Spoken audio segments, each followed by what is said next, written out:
अस्सलाम वालेकुम। मैं हूं डॉक्टर तहरीन जावेद और आज हम बात करने जा रहे हैं पेशाब बार बार क्यों आता है, मसाने की कमज़ोरी क्या है, क्या इलाज क्या है और आपको क्या मसला है, इसको आप कैसे समझ सकते हैं। ये इस वीडियो के एंड तक आप ज़रूर समझ आएंगे।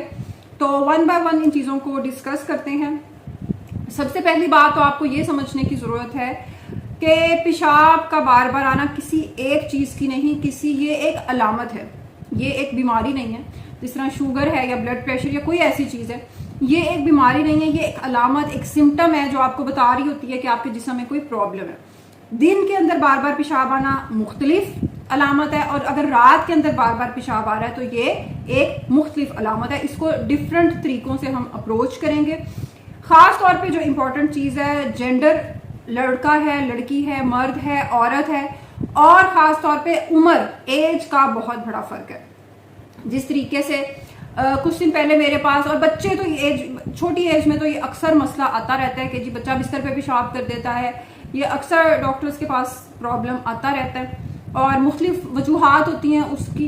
एक छोटी बच्ची आई मेरे पास, 2 साल जिसकी उम्र थी, और अब उसके स्वेलिंग होना शुरू हो गई थी।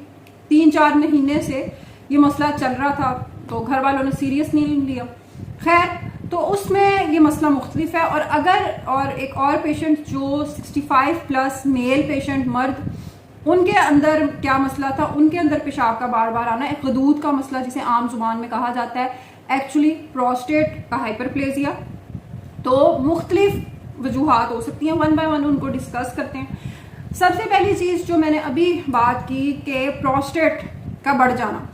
प्रोस्टेट बेसिकली एक ग्लैंड है, एक गदूद है। आपने इसे गदूद के मसले के नाम से सुना होगा। और इसमें क्या होता है कि जो मर्दों के अंदर ओल्ड एज जो पेशेंट्स हैं, 50-65 इस एज ग्रुप के जो मर्द हैं ख़ास तौर पे, उनके अंदर ये मसला थोड़ा थोड़ा करके डेवलप हो रहा होता है। उसमें हो क्या रहा होता है कि प्रोस्टेट एनलार्ज हो रहा होता है, हाइपरप्लेजिया हो रहा होता है, उसका साइज बढ़ रहा होता है। अब जब उसका साइज बढ़ता है तो जो यूरिटर्स, जो पेशाब को लाने वाली नालियां वहां से गुजर रही होती हैं, तो मसाने और गदूद के दरमियान ये जब उसका साइज बढ़ रहा है तो वो प्रेशर की वजह से उसको ऑब्स्ट्रक्ट करता है, उसको रोकता है। तो पेशाब तकलीफ से आता है, रुक रुक कर आता है, बार बार आता है। मसाना पूरी तरह, ब्लैडर पूरी तरह एम्प्टी नहीं होता, खाली नहीं होता। बड़ी तकलीफ से सूरत हाल होती है। और पुराने वक्तों में तो इसका इलाज सिर्फ यही होता था कि ऑपरेट कर दिया जाए, ऑपरेशन हो जाए। लेकिन अब इसमें बहुत बेहतरी बहुत सारे सालों से आ चुकी है। और इसमें पहले और ये अच्छा, ये भी मरीज की कंडीशन के लिहाज से वेरी करता है। जो थोड़े लेवल का प्रॉब्लम है उसको हम अल्फा ब्लॉकर से ट्रीट करते हैं, ज़बरदस्त इसका बेहतरीन रिजल्ट है।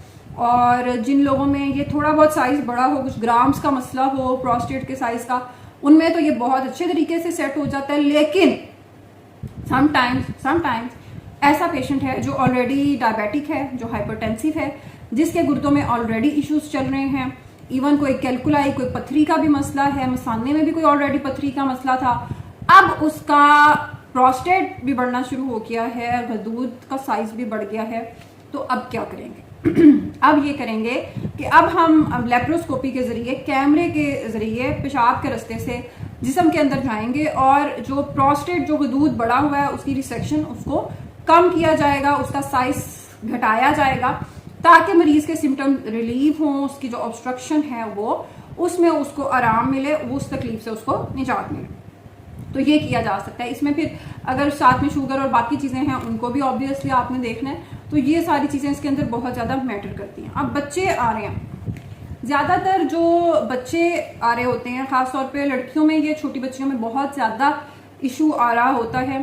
Hygiene is very important. जब बच्चों को आप टॉयलेट ट्रेन कर रहे हैं तो उनको प्रॉपरली वॉश करना, ख़ास तौर पे लड़कियों को सिखाएं कि उनको वॉशरूम यूज़ करते हुए अपने आप को वॉश किस तरीके से करना है, ताकि वजाइनल इन्फेक्शंस, जो यूरिनरी ट्रैक्ट इन्फेक्शंस हैं, पेशाब की नाली के ज़रिए होने वाले इन्फेक्शन हैं, उनसे किस तरीके से बचना है। हाथ धोने की आदत उनको डालें। ये सब छोटी छोटी चीज़ें बहुत ज़्यादा इम्पॉर्टेंट हैं।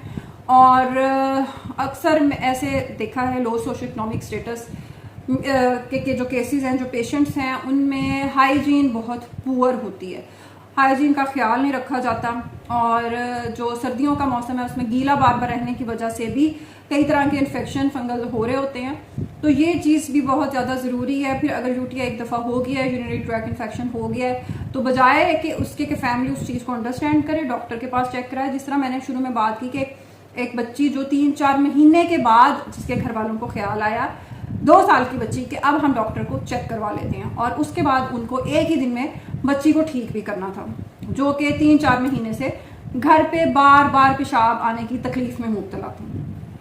उसमें मल्टीपल रिकरेंट बार बार इन्फेक्शन हो रहा था और घर वालों को पता ही नहीं था, उन्होंने बॉदर ही नहीं किया, और वो जाहिर है गीला रह कर बार बार बच्ची का और ज़्यादा मसला पैदा हुआ, जो कि बहुत अच्छे तरीके से 1 हफ्ते के अंदर आप उसको ठीक कर सकते थे।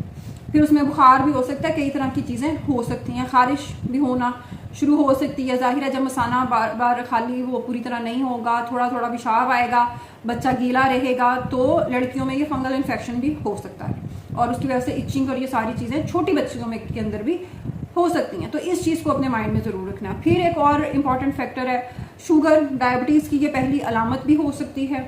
जो रात के अंदर आपका पेशाब बार बार आ रहा है, ये आपकी ब्लड लेवल्स आप ज़रूर चेक करवाएं कि आपकी आरबीएस कैसी है, रैंडम ब्लड शुगर कैसी है, फास्टिंग कैसी है। इस पर तफसील से भी व्लॉग किया हमने, और अगर आपको उस पर भी डाउट है तो always go for serum HbA1c levels.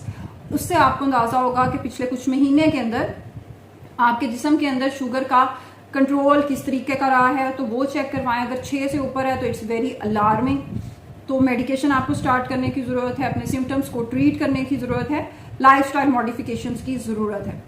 तो ये केस टू केस आपकी चीज़ वेरी करती है। हाँ, जो दिन के अंदर बार बार पेशाब आ रहा है वो हमने डिटेल से डिस्कस किया कि उसमें मसले मसाइल, उसमें diagnosis can be very different. तो केस टू केस ये वेरी करता है। अगर आप अपने पर्सनल एक्सपीरियंस के हवाले से इसमें कुछ पूछना चाहते हैं तो काइंडली कमेंट सेक्शन में ज़रूर लिखें। अल्लाह हाफिज़।